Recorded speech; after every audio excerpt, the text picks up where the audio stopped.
नमस्कार, आप देख रहे हैं डिस्कवरी ऑफ महाराष्ट्र न्यूज़। हमारे चैनल को लाइक और सब्सक्राइब जरूर करें। मुंबई में स्लम रिहैबिलिटेशन अथॉरिटी यानी एसआरए की स्कीम के जरिए झुग्गी बस्तियों को तोड़कर वहां रहने वालों को नई इमारतों में बसाया जाता है, जहां हर जरूरी सुविधा मुहैया कराई जाती है। जू गली हिलबर्ट हिल के इलाके में भी इसी तरह की योजना पर काम हो रहा है। यहाँ 36 से 37 सोसाइटियाँ जुड़ी हैं। साल 1996-97 में आए एनेक्शर के मुताबिक हर कमरे और पात्र परिवार के लिए दस्तावेज जरूरी थे। इसी मुद्दे पर सोशल वर्कर जलालुद्दीन बाबर ने discovery of Maharashtra news channel को विस्तार से जानकारी दी। आइए सुनते हैं खास report. Discovery of Maharashtra news में आप सभी का स्वागत है। मैं सिराज शेख। इस वक्त हमारे साथ है मशहूर सोशल वर्कर जलालुद्दीन बाबर जी, जो आज खास एसआरए के बारे में हमें जानकारी देना चाहेंगे। जहाँ जहाँ एसआरए की स्कीम चल रही है, उन लोगों को क्या करना चाहिए, उनके गाइडलाइंस के लिए हमारे साथ जलाल बाबर जी है। उनसे जानना चाहेंगे, सर एसआरए स्कीम क्या है, पहले तो हम ये जानना चाहेंगे। देखिए, एसआरए स्कीम जिसका फुल फॉर्म है स्लम रिहैबिलिटेशन अथॉरिटी, जिसके माने ये हैं कि जो झोपड़पट्टी है, आप देखेंगे मुंबई के अंदर चाहे अंधेरी वेस्ट हो, धारावी हो या बांद्रा ईस्ट का एरिया हो, बैरमपाड़ा वगैरह, वहाँ देखेंगे कि जो झोपड़पट्टी होती है वो अनऑर्गेनाइज तरीके से बसी हुई रहती है।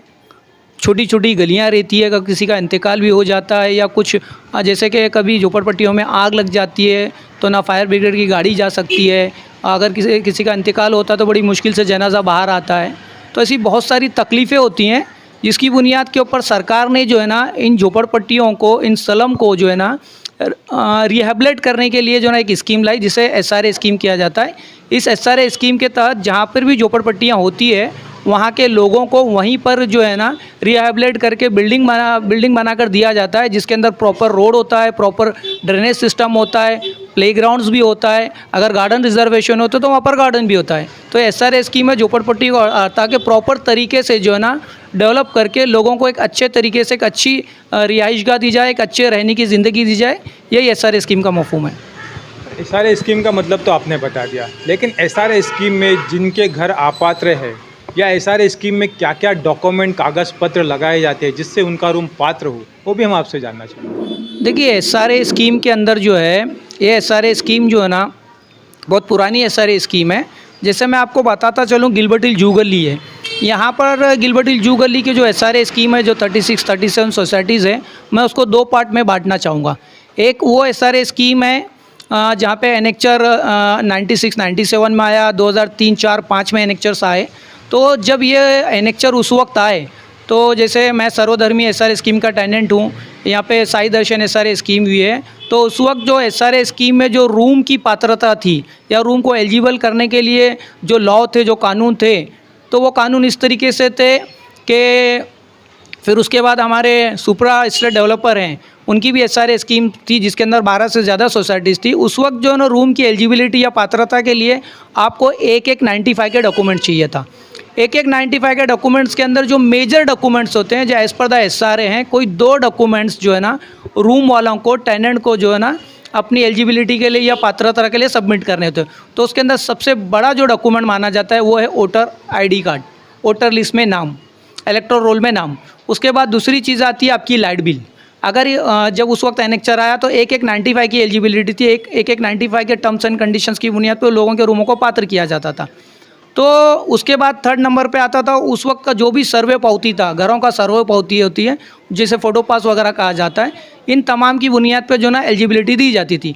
लेकिन आपको मैं बताता चलूँ कि सरकार ने जो है उसके बाद ये उन लोगों के लिए हुआ जहाँ पे एनेक्चर 96, 97, 2003, 2004, 5 में आए। फिर उसके बाद सरकार ने जो है ना एक GR लाया 16 मई 2015 को। उसके अंदर जो है ना उन्होंने जो टर्म्स एंड कंडीशन थे रूम को एलिजिबल पात्र करने के लिए, जो पहले था 1-1-95 था, उसको बढ़ाकर सरकार ने 1-1-2000 कर दिया। तो 1-1-2000 के अंदर भी वही प्रूफ लगेंगे, जहाँ पे आपको फ्री में जो है ना रूम मिलेगा। और उसके अंदर भी voter ID card, major documents voter ID card, उसके बाद जो ना लाइट बिल, और उसके बाद जो ना सरकार ने जो ना 1-1-2000 में घरों का जो ना सर्वे किया था, स्लम्स का सर्वे किया था, जिसको सर्वे पावती कहते हैं। उस वक्त कुछ लोगों ने फ़ोटो पास ला लिया था और कुछ लोगों ने नहीं लाया था। अगर आपके पास ये 3 में डॉक्यूमेंट्स हैं, उसमें कोई भी 2 डॉक्यूमेंट्स देते तो आप पात्र हो जाते। फिर उसके बाद अब हम आते हैं, गवर्नमेंट ने फिर एक नया GR लेके आया 16/5/2018 को। इसके अंदर रूम की पात्रता या रूम की एलिजिबिलिटी के लिए जो टर्म्स एंड कंडीशंस रखे, जो लॉज रखा, उसके अंदर उन्होंने बोला 1/1/2000 के बाद से लेकर 1/1/2011 तक जिनके पास भी जो भी डॉक्यूमेंट्स होंगे, जो मेजर 3 डॉक्यूमेंट्स है, लाइट बिल है, वोटर ID में नाम है, और उसके बाद जो है क्योंकि उस वक्त तो सर्वे स्लिप था ही नहीं, तो उसके हिसाब से हम देखेंगे तो मेजर जो डॉक्यूमेंट्स हो वो वोटर ID और लाइट बिल है। तो इसकी बुनियाद पे लोगों को पात्रता दी जाएंगी, और उसके बाद जो है ना आपको सशुल्क पात्रता के नाम से ये GR लाया गया है, जिसमें जो रूम वाले हैं उनको गवर्नमेंट को जो है ना 2.5 लाख रुपए जो है ना फ़ीस भरनी पड़ेंगी, जिसकी बुनियाद पे आपके रूम पात्र हो जाएंगे। मैं एक बात आपको ये भी बताता चलूँ कि जब यहाँ पर 96, 97, 2003, 4, 5 के अंदर जितने भी एनेक्चर 2 आए, चाहे ग्रेस प्रॉपर्टी इंडिया, सर्वधर्मी हो, साई दर्शन हो या डॉक्टर सुप्रा के रहे हैं, उस वक्त जो है ना राशन कार्ड जो था वो एक वैलिड प्रूफ था, जिसकी बुनियाद पर रूम को एलिजिबिलिटी या पात्रता दी जा रही थी। लेकिन 2007 में गवर्नमेंट में एक GR ना लाया, GR ला के जो राशन कार्ड की बुनियाद पर रूम को पात्र किया जा रहा था या एलिजिबल किया जा रहा था, उसको इनवैलिड करते हुए वही जो मैंने बताया कि एक वोटर ID, लाइट बिल और जिसी के पास 2000 की पौती है उसकी बुनियाद पर पात्र किया जाएगा। जलाल जी, एक बात और हम आपसे जानना चाहेंगे कि जहाँ पर एनेक्चर 2 आया है वहाँ पे रूम की खरीदी बिक्री हुई है, तो उन लोगों के लिए क्या डॉक्यूमेंट है? देखिए, जहाँ पर एनेक्चर 2 आया है, सरकार ने जो है ना 2024 के अंदर एक GR लाया जिसके अभय योजना GR कहा जाता है। अभय योजना GR के अंदर सरकार ने, पहली बात तो मैं आपको ये बताता चलूँ, SRA स्कीम्स के अंदर जो है ना सरकार के कुछ टर्म्स एंड कंडीशंस हैं। SR के टर्म्स एंड कंडीशन ये है कि पहली बात तो वो महाराष्ट्र का रहीवासी हो। अगर महाराष्ट्र का रहीवासी नहीं है तो अगर वो मुंबई में आकर बसा है तो उसके पास जो 15 साल का वो रेसिडेंशियल जो प्रूफ होता है वो कंसर्न अथॉरिटी से, जिसे हम डोमिसाइल सर्टिफिकेट या रेसिडेंशियल सर्टिफिकेट कहते हैं, वो उसको ऑब्टेन करना पड़ता है। फिर उसके बाद उसका एक अपना एक वो रहता है, एक एफिडेविट सेल्फ डिक्लेरेशन होता है। सेल्फ डिक्लेरेशन में ये होता है कि भाई आपके पास मुंबई में कहीं पर भी आपके पास कोई रूम नहीं है। इसके अलावा और भी बहुत सारी चीज़ें हैं। SRA स्कीम के अंदर खरीदी बिक्री वही लोग कर सकते हैं जो लोअर इनकम के हैं या लोअर मिडिल इनकम के। हायर इनकम के जो भी हैं, जैसे डॉक्टर्स हैं, इंजीनियर्स हैं या गवर्नमेंट जॉब से जिनकी हायर इनकम है, तो वो लोग SRA स्कीम को अंदर ना घर खरीद सकते हैं ना SRA स्कीम में फ्लैट खरीद सकते हैं। ठीक है जलाल जी, ये तो हो गया जहाँ पे एनेक्चर 2 हुआ है, लेकिन ऐसे भी बस्ती है जहाँ पे एनेक्चर 2 भी नहीं हुआ है, वहाँ पर भी रूम की खरीदी बिक्री हुई है, तो ऐसे लोगों ने क्या डॉक्यूमेंट जमा किया? देखिए, पहली बात तो मैं ये बताता चलूँ, SRA स्कीम्स के अंदर सबसे पहले एक चीज़ ये बता दूँ कि SRA स्कीम के अंदर जब भी कोई इंसान, वही टर्म्स एंड कंडीशन है कि वो यहाँ का रहवासी हो और उसके पास जो ना पूरे मुंबई में कहीं रूम नहीं है और उसने रूम खरीद लिया है।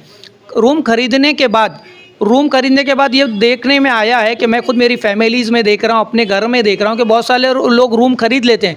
रूम खरीदने के बाद फिजिकल पोजीशन तो उनके पास आता है, लेकिन रूम के जो डॉक्यूमेंट्स है वो चेंज नहीं करते। जैसा फर्स्ट जो ओरिजिनल ओनर था या जो भी ओनर था उसके नाम पे लाइट बिल है, अगर आपने लाइट बिल नहीं चेंज किए तो, और उसके अलावा आपने वहाँ पे राशन कार्ड में नाम नहीं चेंज करा है, वोटर ID में नाम चेंज नहीं करा है, तो ऐसे वक्त में जब वहाँ पे एनेक्चर 2 नहीं आया है, जब वहाँ पर आप एनेक्चर निकलते रहेंगे, अब जब आपके पास डॉक्यूमेंट नहीं होंगे तो आपको नॉन एलिजिबल करार दिया जाएगा। और जहाँ पर एनेक्चर नहीं आया है, लोगों ने रूम खरीदा है, तो वहाँ पर मैं तुमको बताता चलूँ, आपके पास 2 GR हैं। एक 2000 का GR है। अगर आपके पास डॉक्यूमेंट या प्रूफ जिस ओरिजिनल ओनर से ख़रीदा है, जो फर्स्ट ओनर था, अगर उनके पास 2000 के डॉक्यूमेंट्स हैं, प्रूफ्स हैं, तो आप at the time of survey annexure 2 निकलते वक्त जो ना आप वो डॉक्यूमेंट जमा कर देंगे। अगर आप वो डॉक्यूमेंट जमा करते हैं तो आपको सिर्फ़ और सिर्फ जो गवर्नमेंट का GR है वहाँ पर आप 40,000 रुपये भर कर जो ना आपकी पात्रता 100% वहाँ पर हो जाएंगी। और एक तो हो गया जहाँ पर 2000 का डॉक्यूमेंटेशन है ओरिजिनल ओनर का। अब आप वो देखते हैं कि जहाँ पर ओरिजिनल ओनर का डॉक्यूमेंटेशंस, जैसे मैं गिलबर्टी इसके अंदर जू गली के अंदर मेहता बाबा झंडे के पास है, जहाँ पर बहुत सारे रूमों का सर्वे नहीं हुआ है, तो वहाँ पर कई सारे लोगों ने खरीदी बिक्री भी की है। तो वहाँ पर अगर आपके पास 2000 से पहले के ओरिजिनल ओनर के डॉक्यूमेंट्स है तो आपका रूम पात्र हो जाएगा। आपको उसके अंदर 40,000 रुपये की जो फ़ीस है गवर्नमेंट को भरने की, वो भरनी पड़ेगी। अब उसके बाद आता है कि आपने ऐसे रूम खरीदे जो 2000 से लेके 2011 तक है, तो वैसे हालात के अंदर आपको वहाँ पर जो आपका सेल एग्रीमेंट के डीड्स है या सेट ऑफ एग्रीमेंट्स है वो आपको सबमिट करना पड़ेगा। वो सबमिट करने के बाद इसके अलावा आपको अगर आपने रूम ख़रीदा है तो आप वहाँ पे जाके अपना लाइट बिल चेंज करा लीजिए, अपना राशन कार्ड चेंज करा लीजिए। उसके अलावा वोटर आईडी अगर आप कहीं दूसरी जगह रहते तो आप वहाँ पर जाके चेंज करा सकते हैं। और दूसरी बात मैं ये बताता चलूँ कि अगर आपने रूम ख़रीदा है और वहाँ पे सर्वे नहीं है, चाहे डॉक्यूमेंट्स एक 2000 के हो या एक 2011 के हो, वहाँ पर अगर आप जैसे कि आपको आपका सर्वे हो रहा है और द टाइम ऑफ सर्वे, आप सर्वे से 2 या 3 दिन पहले भी अगर आपने डॉक्यूमेंट्स लाइट बिल है, सिर्फ लाइट बिल भी अगर ट्रांसफ़र कराया है और उसके अलावा जो राशन कार्ड है या दूसरे ड्राइविंग लाइसेंस है, बैंक का अकाउंट है, अगर आपने 1 दिन पहले भी ट्रांसफ़र करा लिया है तो वो आपके सेल डीड के एग्रीमेंट्स को या सेट ऑफ एग्रीमेंट्स को लगाकर और आपने जो भी डॉक्यूमेंटेशन ट्रांसफ़र करा अगर वो लगा देंगे और 1 दिन पहले के भी होंगे तो आपके रूम की पात्रता हो जाएंगी। एक और सवाल मेरे पास यहाँ उठता है कि आप लोगों ने SRA स्कीम्स के अंदर मैं ये बात बताना भूल गया कि अगर वोटर आईडी का जो सबसे बड़ा इम्पोर्टेंट रोल है, लेकिन उसके अंदर गवर्नमेंट की एक ये भी है कि अगर एक फैमिली है, उनके 5-6 बच्चे या 7-8 बच्चे, अगर वोटर आईडी में एक ही ताह में नाम आता है तो उसके माने ये माने जाएंगे कि वो एक ही रूम है। तो मैंने कई ऐसे लोगों को देखा है जिन्होंने खरीदी बिक्री की है, वो अपने वो चेकआउट कर ले कि क्या मैंने जो रूम ख़रीदा हुआ है उसके अंदर जो सरकार की टर्म्स एंड कंडीशन जो कानून है वो लॉज के मुताबिक बैठते हैं या नहीं बैठते। अगर नहीं बैठते तो वो किसी लीगल डिपार्टमेंट से या वकील या एडवोकेट से भी वो सलाह मशवरा कर सकते हैं। और अगर उनको ज़्यादा जानकारी चाहिए तो हमारी गिलबर्ट हिल जू गली बचाओ आंदोलन है, मेरा नंबर है 9967374829 9867282482। आप मज़ीद जानकारी के लिए हमसे जो ना संपर्क कर सकते हैं या कांटेक्ट कर सकते हैं।